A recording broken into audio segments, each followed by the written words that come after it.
What happened in A Breath of Snow and Ashes? Part 2. Ian takes Bree into the mountains to show her the skeleton of a mammoth.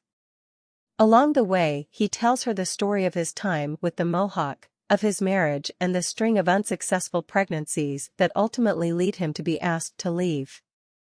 A mysterious letter arrives from Phaedra, asking Claire, and possibly Jamie, to go to River Run. When they arrive, they discover Phaedra is missing, and that she is the bastard daughter of Hector Cameron. Jamie has lice.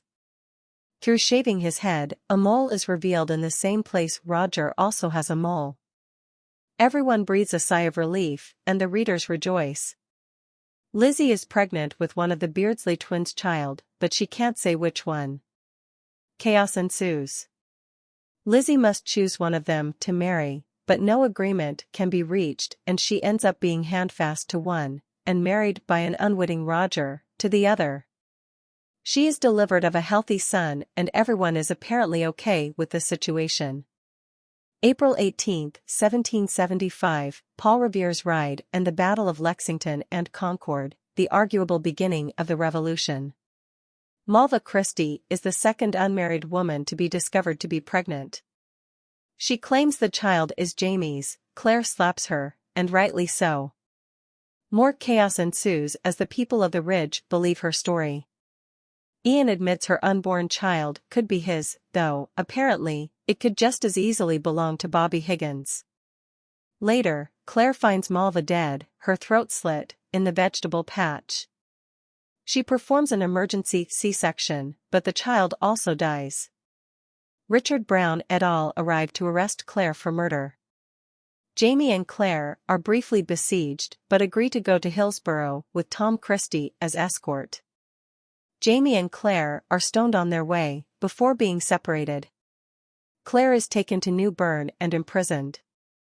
She helps to deliver a fellow prisoner's baby, and is then taken to perform similar midwifery for the governor's wife at the governor's palace. Claire has a letter delivered to Fergus. Jamie escapes his own imprisonment with the help of Ian. Before they can get to Claire, she has left on the cruiser with the governor, posing as his wife and acting as his secretary. Claire is rescued in exchange for Tom Christie, who comes aboard and confesses to the murder of his daughter. He is innocent, but believes he should have been the one to kill her as he believed her to be a witch. Plus, he's in love with Claire. Jamie finds Roger in Edenton, where he intends to finally be officially ordained, to tell him that our old friend, Stephen Bonnet, has kidnapped Brianna.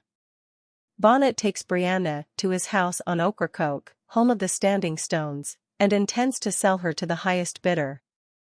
She makes a decent attempt at escape, and is helped by the arrival of Jamie, Roger, and Ian. Bonnet is captured and knocked unconscious. Bree spares his life in order that he might be returned to the mainland to be tried as a pirate and hanged. Ian finds Phaedra, who was sold on by Ulysses after he found out about her and Duncan, and she retaliated by telling him she knew about his and Jocasta's relationship. Bree gives birth to a daughter, Amanda, who is discovered to have a heart defect that can only be mended by going back to the future. Stephen Bonnet set for execution by being tied to a stake a low tide and eventually being drowned when the tide rises. Hours later, Roger rows Bree out to Bonnet, where she shoots him in the head. On their way to the execution, Bree and Roger find Lord John and his son, William. It is obvious to everyone but William that he and Brianna share a father. She agrees not to tell him, but insists on having a proper conversation with him before they leave.